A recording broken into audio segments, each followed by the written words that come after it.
Sa inyo nandito kami sa Bibac, Barangay 841. Ayan po ang kanilang barangay hall. Ayan.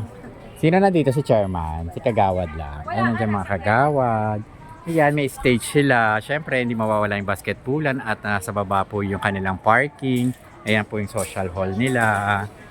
Yan, mainggit na yung maiinggit. Yan. So pag may patay sila, dyan sila namamata. Ay, dyan sila ibuburol.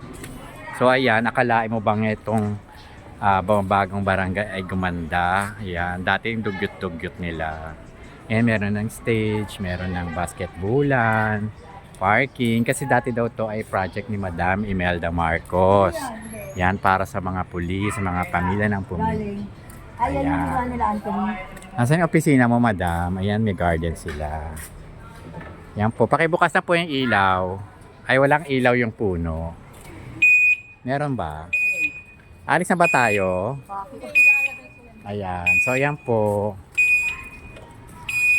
Pakipalitan na yung bagong pangalan. Hindi na nakikita. Hindi pa kami Pakipalitan na po. Kasi si Hani Lacuna na po yung ano. Ayan, napakalawak.